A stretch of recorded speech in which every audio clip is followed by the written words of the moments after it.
Subject numerical analysis unit 3। Good morning students. आज की class में हम न्यूटन फॉरवर्ड बैकवर्ड का एक और क्वेश्चन देखेंगे। तो देखिए क्वेश्चन दिया हुआ है in the table below the values of y are consequential terms of a series of which 23.6 is the sixth term. Find the first and the tenth term of the series.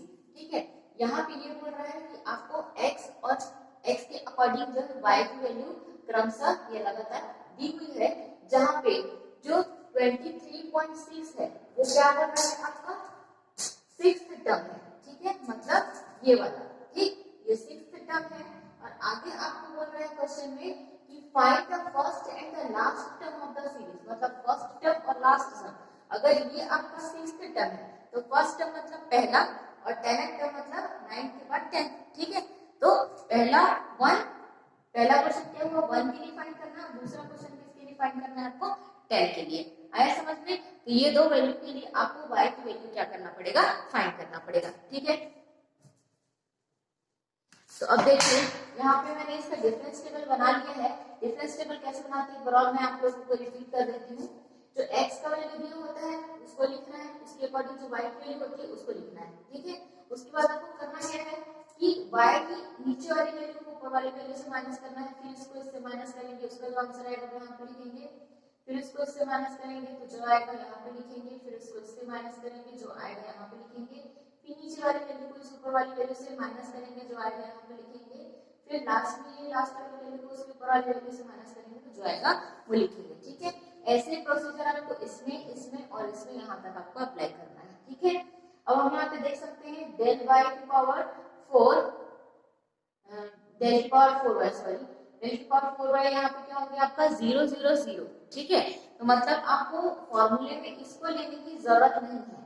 ठीक है, मतलब ये table को लेने की जरूरत नहीं है, तो 0 0 आ गया तो आप फॉर्मूला कहाँ तक लिख सकते हैं, del की पावर 3y तक आपको आप ले सकते हैं। अब इसमें दो क्वेश्चन हो गए क्योंकि आपको फर्स्ट टर्म और टेंथ टर्म दो टर्म के लिए निकालने के लिए बोल रहा है। तो फर्स्ट टर्म कहाँ पे आएगा, 3 के पहले आएगा 1, मतलब क्या हुआ ये किससे बनेगा, फॉरवर्ड इंटरपोलेशन से। और 10 कहाँ पे आएगा, 9 के बाद 10 आएगा, तो x इक्वल्स टू एक बार 10 के लिए बनाएंगे वो किससे बनेगा आपका बैकवर्ड इंटरपोलेशन से। ठीक है, तो चलिए फॉरवर्ड इंटरपोलेशन के लिए अगर हम बनाएंगे तो हमको क्या चाहिए, x0 y0 ये सब चाहिए होता है। तो ये कौन सा होगा, अगर x के लिए x इक्वल्स टू 1 के लिए बनाओगे तो सबसे उसका पास वाला वैल्यू वो कौन सा होगा 3। तो ये क्या बनेगा आपका x0, ये बन गया आपका y0, ये बन गया del y0, ये बन गया आपका del स्क्वायर y0, ये वाला बन गया आपका del क्यूब y0। और इसको आपको लेने की जरूरत नहीं है, लेकिन अगर ये लोगे तो ये हो जाएगा del की पावर 4/0। ठीक है, तो चलिए हम पहले क्वेश्चन के लिए बनाते हैं, किसके लिए, for x is equals to 1 के लिए we have x0 बराबर 3, y0 बराबर 4.8, del y0 बराबर 3.6। ठीक है, del स्क्वायर y0 बराबर 2.5, del की पावर 3 y0 बराबर 0.5। del की पावर 4 y0 इसलिए नहीं ले रही हूँ क्योंकि वो 0 है, तो उसको सॉल्व भी करोगे तो वो 0 हो जाएगा, इसलिए मैं उसको नहीं ले रही हूँ। ठीक, अब हमको यहाँ पे p की वैल्यू निकालनी है। अच्छा, h की वैल्यू देखिए, अगर p की वैल्यू निकालनी है तो h बराबर कितना है 1, क्योंकि यहाँ पे देख सकते हैं जो x का जो अंतर है हर वैल्यू के बीच में वो कितना है 1। तो h क्या होता है, हमेशा x की वैल्यूज का डिफरेंस होता है h। ठीक है, तो डिफरेंस कितना है, 3 है, 4 है, 5 6 7 8 9, तो कितने का डिफरेंस है, एक एक का डिफरेंस है, तो इसका अंतर कितना हो गया, h कितना हो गया, 1 हो गया। तो p इक्वल्स टू क्या होता है formula, p equals to x minus x0 upon h। इसका मतलब क्या हुआ, p इक्वल्स टू कितना हो जाएगा, वैल्यू पुट करोगे तो p इक्वल्स टू x कितना है आपका 1, ठीक है, माइनस x0 कितना है आपका 3 अपॉन में h कितना है 1। तो उसको जब सॉल्व करोगे तो p की वैल्यू कितनी आ रही है, -2 आ रही है। ठीक है, ये p की वैल्यू कितनी हो गई आपकी, -2 आ गई। अब इसको हम फॉर्मूले में पुट कर देंगे, तो कौन सा फॉर्मूला लगेगा, न्यूटन्स फॉरवर्ड इंटरपोलेशन बाय, क्योंकि 1 है 1 के लिए वन यहाँ पे आता है 3 से पहले, तो सबसे स्टार्टिंग में, तो वो किससे बनेगा, फॉरवर्ड इंटरपोलेशन से। ठीक है, बाय न्यूटन्स फॉरवर्ड इंटरपोलेशन।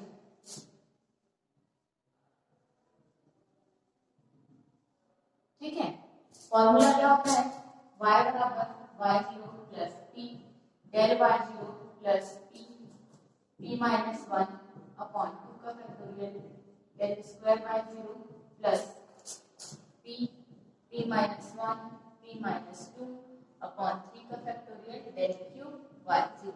मैं डेल क्यूब तक लेती हूँ, डेल की पावर 4 ऑलरेडी 0 है तो उसको लोगे तब भी 0 हो जाएगा, इसलिए मैं यहीं तक इसको लिख रही हूँ। ठीक है, चाहो तो उसको लिख सकते हो, उसको डायरेक्ट 0 पुट कर सकते हो। ठीक है, हम देखते हैं y0 की वैल्यू कितनी है 4.8। ठीक है, प्लस p की वैल्यू कितनी है, ये रही p की वैल्यू कितनी है -2। ठीक है, तो इसको या तो सीधे क्या लिख सकते हो, प्लस है तो इसको क्या लिख सकते हो -2 या ब्रैकेट में लिखो, तो यहाँ पे मैं ऐसे लिख देती हूँ -2।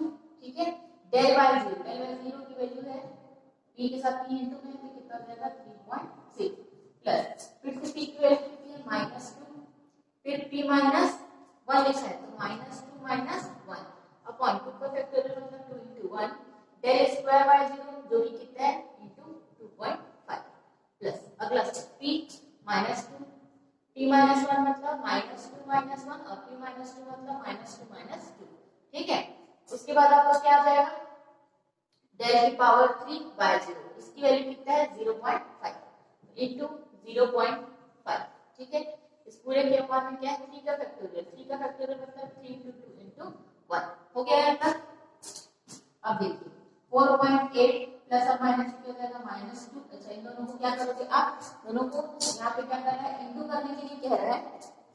ठीक है, तो आप इसको क्या कर देंगे, दोनों को इंटू कर देंगे और जब दोनों को आप इंटू करेंगे तो इसकी जो वैल्यू आएगी वो आएगी -7.2 आ जाएगी। ठीक है, प्लस आगे क्या करना है आपको, इस पूरे स्टेप को क्या करना पड़ेगा, सॉल्व करना पड़ेगा और जब इस पूरे स्टेप को आप जब सॉल्व करोगे तो उसकी वैल्यू आएगी 7.5। इसको आप लोग सॉल्व करके देखेंगे। ठीक है, उसके बाद है अगला स्टेप है ये वाला, इस पूरे को जब आप सॉल्व करोगे तो आपका जो वैल्यू मिलेगा आपको वो मिलेगा +2 सॉरी -2 मिलेगा, ये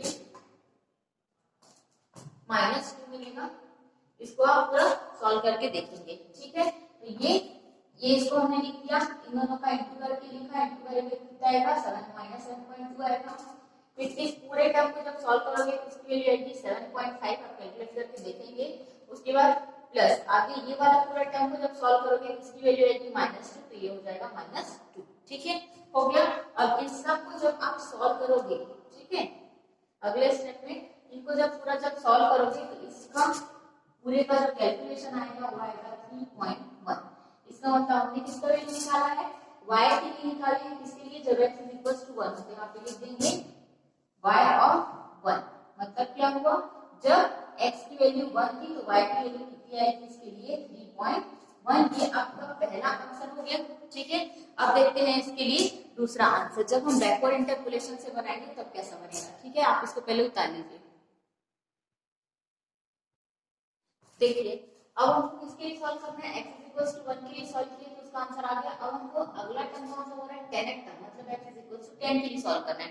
tan मतलब 9 के बाद एग्जिस्ट करेगा 10। ठीक है, तो आपका जो 9 है वो क्या बन जाएगा, इसके लिए xn बन गया, इसके y का वैल्यू है वो yn बन गया। ये क्या बन जाएगा आपका del yn, ये क्या बन जाएगा आपका del स्क्वायर yn, सॉरी उल्टा होगा, del स्क्वायर yn हो गया। उसके बाद ये क्या बन जाएगा आपका del क्यूब yn, और ये आपका बन जाएगा del की पावर 4yn। ठीक है, वैसे इसको लेने का जरूरत नहीं है क्योंकि 0 हो गया तो इतना तक का लेने की जरूरत नहीं, 3 तक ही लीजिए।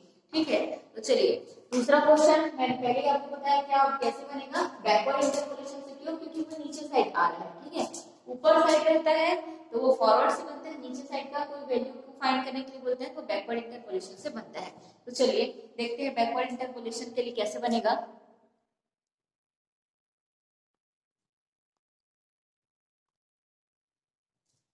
तो x यहाँ पे लिख लेंगे हम, किसके लिए बना रहे हैं, सेकंड क्वेश्चन, मतलब दो ही क्वेश्चन है इसमें, एक क्वेश्चन के अंदर ही।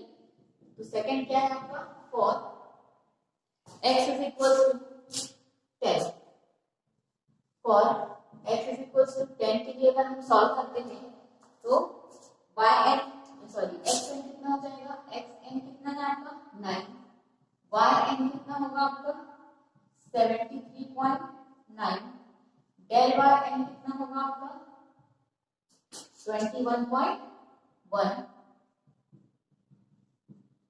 ठीक, इसके बाद डेल स्क्वायर वाई एन, इसकी वैल्यू कितनी है 4.5, डेल क्यूब वाई एन, इसकी वैल्यू है 0.5।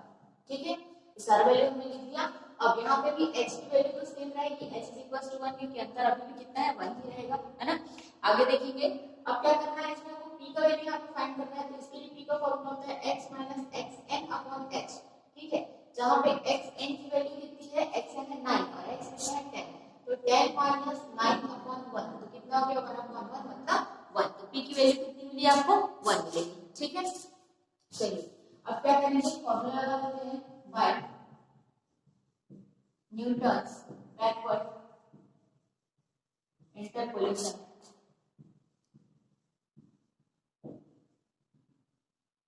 ठीक है, फॉर्मूला क्या होता है, y is equal to yn plus p del yn plus p, इसमें क्या होता है फॉर्मूला में प्लस होता है ना, p into p plus 1 upon 2 का factorial del square yn plus p plus 1 p plus 2 upon 3 का फैक्टोरियल डेल क्यूब yn। ठीक है, अब आगे देखिए, yn की वैल्यू 73.9 प्लस p की वैल्यू है 1 into del yn, del yn 21.1 plus p की वैल्यू है 1 इंटू p की वैल्यू फिर से 1 प्लस ये वाला 1 अपॉन में 2 का फैक्टोरियल मतलब 2 into 1 del square yn into 4.5 plus फिर से p का वैल्यू कितना है 1, p प्लस 1 मतलब 1 प्लस 1 1 प्लस 1।